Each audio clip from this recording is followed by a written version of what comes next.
All right, so we're actually going to have another post-commentary selection of clips today. Hope you all enjoy.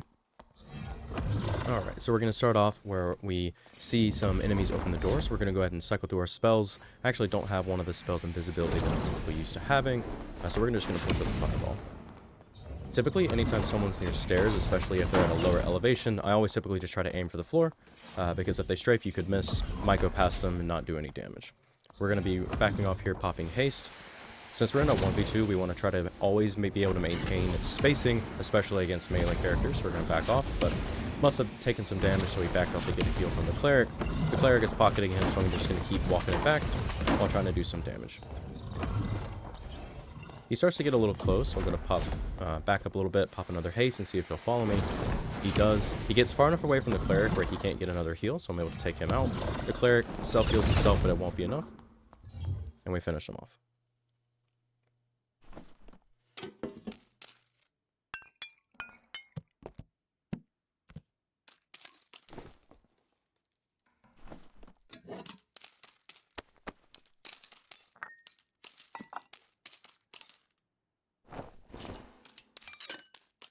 Alright, so for this next clip, we're actually coming in from the zone in a high roller lobby. Pop a red potion and try to get our health back up, taking stock of our spells, and we get pushed by our fighter with a bow. Go ahead and pop invis so we can try to get close, get some fireball damage onto him. Try to see if I can get a little cheeky fireball here. There's a lot of PvE, so I'm going to go ahead and cloak and try to move to the left to try to get away from all of this.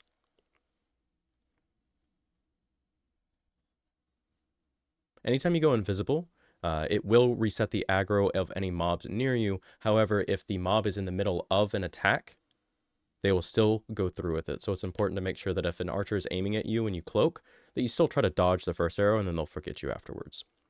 All right, we heal up, get a meditation off to get more spells, pop some haste, and then we cloak just to make sure that we avoid AoE. I hold it for just a little bit to try to delay how long it's going to last, and then I go to where I hear the sound. They all seem kind of unaware, especially for a group that's in high roller, so it's just fish in a barrel as I launch some fireballs. Go ahead and take out 2 without much issue. And we just keep backing up and secure the kill. Okay, so for context for this clip, I heard a enemy in the room next to me, so I went ahead and backed off, put on some haste and invisibility so I could walk past him, start casting my fireball. He backs off into a corner, so, fish in a barrel, we're going to go ahead and launch that in. And then he starts to panic as he's taking a lot of damage and just jumps around as we switch to our Gatling gun. So I was doing a bit of a loot run to recover from a previous death, and near the end, I actually heard some people approaching, so I go ahead and switch to Fireball as it's my best spell for PvP. The first one actually takes down the first guy, as he must have been pretty low, and then we're able to backpedal and start our magic missile, and thankfully the Barbarian swings a bit early, and we're able to take them both out. Okay, so I'm going to go ahead and include this clip anyway, even if it's not the prettiest kill, as it's an important topic that we can discuss when it comes to hitboxes and spells in Dark and Darker. So I'm going to pause it right here, actually, and showcase how, so depending on the weapon that you're using as a wizard, or I guess a cleric for that matter, the type of weapon you are using actually dictates where the casting is actually going to originate from. So in this instance, when you're using a spell book, your spells actually originate slightly to the right and slightly down from the center of your crosshair. So if you're ever trying to use a fireball or a magic missile and things of that sort, you're going to have to aim slightly up and slightly to the left in order to actually hit on target. You'll see me do this a lot when I'm using my magic missile, where I aim slightly above and to the left of their heads, and it actually ends up headshotting them. And in this case, since the cleric actually got close to me, I don't know why they jumped into me, but since the spell comes out slightly to the right and down where my right hand is, even though on my screen it looked like my crosshair would actually fire it past him, it detonated point blank, damaging both of us and thankfully killing him. Alright, so at the start of this clip, we go ahead and get shot from a 3-man across. When you're playing in groups as a wizard, it's going to be a bit different than when if you're playing as solo. You have to make sure that you're not going to be using abilities against your teammates because, this is a team-based game. There's friendly fire, so you got to be careful. So I start by making the call for everybody to back off, put on some pots. I haste my warrior, and then I go ahead and go in. I go in with an invisibility, and I'm going to prioritize the ranger first because they're separated from the rest of their team, and there's no risk of friendly fire. Find the fire. I put my fireball away whenever I notice that my fighter is actually on the enemy, and switch to magic missile. That way there's no collateral damage. Nice job, Coolers. Come. Since I'm already on the topic, I'll go over communication and avoiding friendly fire damage. Typically with me and my squad, I like to use various comms such as hold left, hold right, back off, or fireball ready to let my teammates know what I'm intending to do and how to minimize the damage. If I tell them to hold left, that means I'm probably going to release a barrage of missiles on their right side, and if they want to avoid damage, they should hold the left of the hallway, and vice versa for hold right. For fireball ready and back off, that typically means that I have a fireball ready to release, and if they just back off 2 steps, I can throw my fireball, do more damage, potentially kill the enemy, and they can go back to swinging. These comms will help you to avoid any kind of bitterness between your teammates from doing damage to them, because it is a team-based game where we're all trying to have fun. Alright, so for the clip in the background, it's always important that if you're playing in groups, use your buffs on your allies. It will help you win more of your fights, and they will be appreciative to be able to bask in the glory of running people down with haste.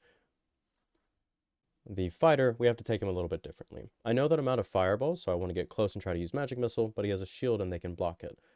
So I get some hits in. He starts to get close, so I'm going to back off. I should have backed off earlier here, actually. I also should have been refreshing my blue pot, so a couple of mistakes on my part from day 2, but it is what it is. My ranger didn't back off because they were trying to reload their bow, so they get a movement speed penalty, but we were still able to take out the fighter. Anytime you hear a trap behind a door from a ranger, you just want to try to play the peeking game with a fireball and see if you can get some cheeky damage off. Oftentimes, they're just going to be able to peek. They're just going to peek the door and try to shoot you, so might as well just try to fight them, and then if they land a shot on you, you can back off because they'd have to disable their trap. Alright, so we go ahead and see a duo in this clip. I pop haste and then a blue pot. I should have done it the other way around, so that was my mistake. But then we go invis to try to get an off angle so we can start precasting our fireball. They don't notice me casting, so I land a direct hit on the ranger and then hug the wall to avoid getting shot for free. The cleric pushes me, so I fall back just a little bit. I hear him start to cast, so I go ahead and take him out before he can finish that judgment spell, which have done a lot of damage to me. We go ahead and just cover fire at the barricade so we can go ahead and re-up on a health pot. You want to try to always maintain as high health as possible. If you have a moment in combat and you have the potions for it, pop a red pot. If you have a blue pot and the duration's about to end, pop that too. So we're going to go ahead and haste and just push this archer. Do a little flick, get that kill. If I had a blue pot going, I would have taken even less damage, would have been safer for any potential next fights.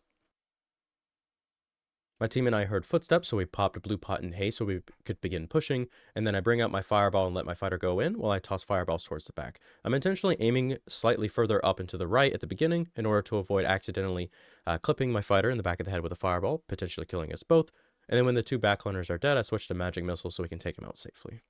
Alright, so for this clip, we're going to focus on movement. Whenever I peek here, this jump serves 2 purposes. 1, looks cool, and also 2, we avoid the shot from the ranger. Any kind of class that you're going to be up against that has ranged abilities, trying to make your movement as unpredictable as possible will help you stay alive.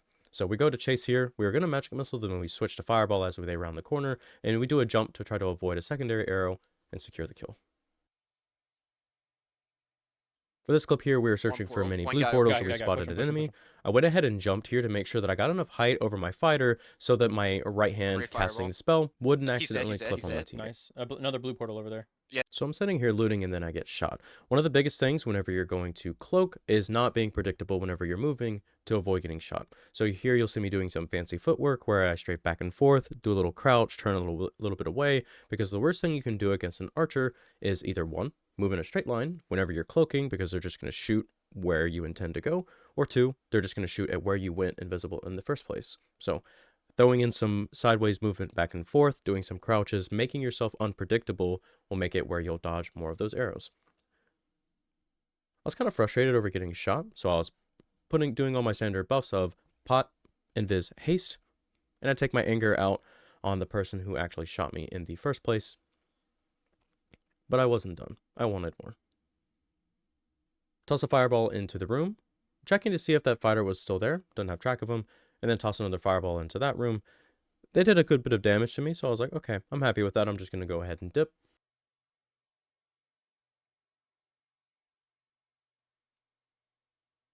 Alright, so whenever I approach this door, I actually heard some enemies on the other side, so I'm like, okay, I'm going to haste, and then I'm going to go invis. I'm going to see what's up. I see the rogue approaching, so I hold to the side, and then he cloaks. So I'm like, okay, might as well. Fire into his general direction, take him out, peek for any kind of friends that he may have, and then I shut the door. I do see that there's one ranger, so I'm like, okay, I'm going to go ahead and put on a potion because it'll actually help against those arrows if I do get shot. I'll go ahead and haste myself again, and then I'll prepare. I heard him backing off in the clip, so I'm going to go ahead and just be a little loot goblin here and take all of his little goodies. I was doing a bit of a loot run, so I was prioritizing loot over kills here. And whenever I'm done, go ahead and pop a red pot, get my health back up to full. Pop a blue pot. We're dealing with a ranger. And then do the standard, haste, open the door, and pre-select fireball in case I need to fire. I go ahead and start precasting it because I have pretty slow cast speed with my starter gear. And I see him looting a body, so I'll go ahead and get that first shot off, do a little bit of fancy footwork, and we manage to secure the kill.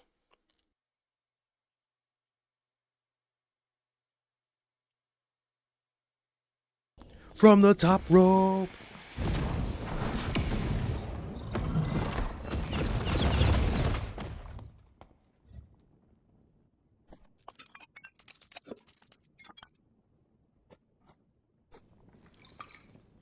So I hear some enemies ahead of me in the mummy room, so I'll go ahead and put on a blue pot just in case they're actually martial classes.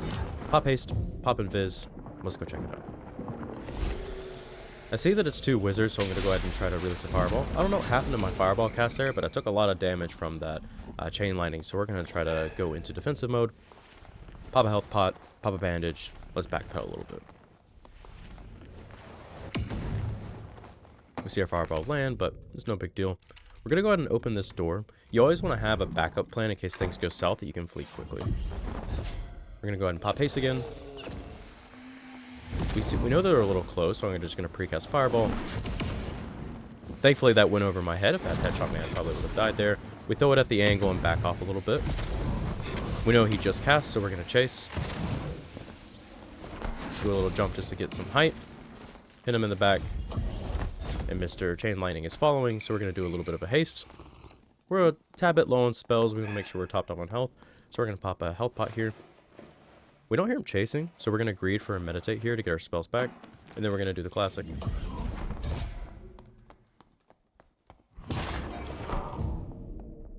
Haste, invisibility, pre-select fireball, so you can go ahead and start casting it the moment you're ready. Let me go in again. I can hear that he's dealing with a mummy.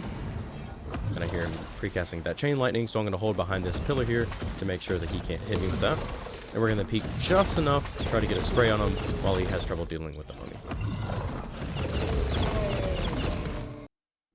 Alright, and that about wraps up day 2 of the Dark and Darker third playtest. If you made it this far in the video and you enjoyed it, I would really appreciate it if you would leave a like.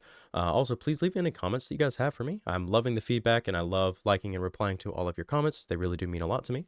And I'll see you all in the next one. Cheers.